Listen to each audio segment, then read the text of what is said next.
Games often give the player decisions and choices that they can make throughout their playthrough, and some will say and claim that your choices will define your story, but then they go and fall into this thing called an illusion of choice where whatever decisions you make, it ultimately does not matter to your overall story. Many games are guilty of this. Take any Telltale game for example, and most recently with Cyberpunk 2077, the illusion of choice is present as well. I have this concern because back from E3, Techland made promises to having a game where player choices virtually affected everything in the story and the environment.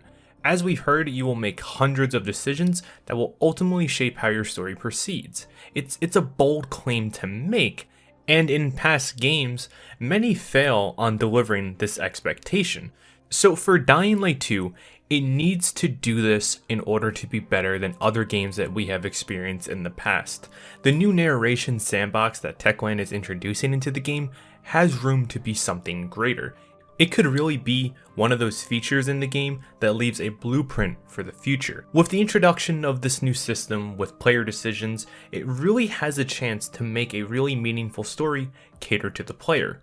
Your decisions need to matter, and if it is done correctly, it'll be one of the biggest positives that will benefit the game in the long run. It will add replayability, more content, and overall serve as a foundation of expectations of what's to come with player choice games, and especially with games that come from Techland. Now, Techland is also making a fantasy RPG where it's expected that some of the player decision making mechanics in Dying Light 2 would be carried over to that game. And if they have a successful foundation in Dying Light 2, the future of other projects from Techland would benefit significantly. In recent years, Detroit Become Human was a master at having choices where they actually mattered and really did create an ever-changing path in different story branches.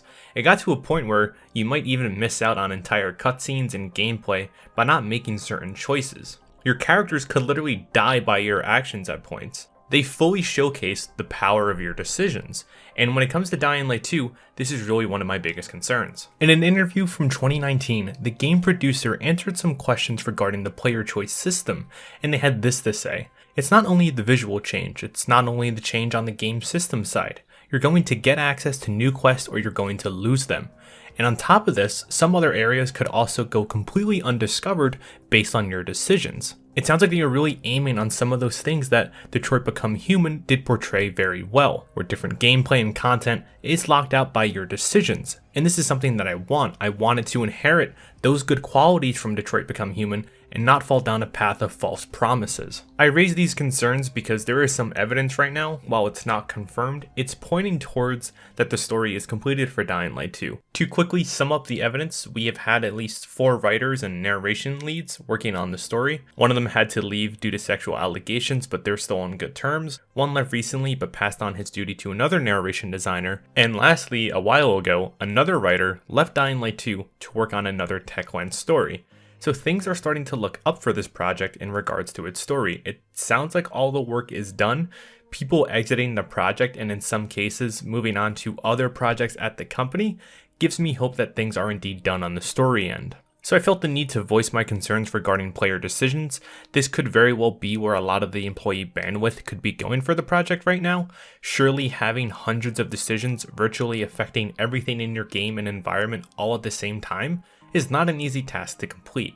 But I do want to highlight on the importance of player choice, and for a game to promise such intense narration choices, it really needs to deliver on this front. The decisions need to matter, your decisions need to matter as well. And like I've said, it could really be something memorable from the game and lay down another foundation for future projects. Anyways, that is all that I have for you guys today. If you did enjoy, feel free to leave a like and consider subscribing as well. I'll be sure to cover all Dying Light 2 news, and when the game finally does come out, I'll be covering that as well. Hope you all did enjoy, and I'll see you all in the next one. Bye bye.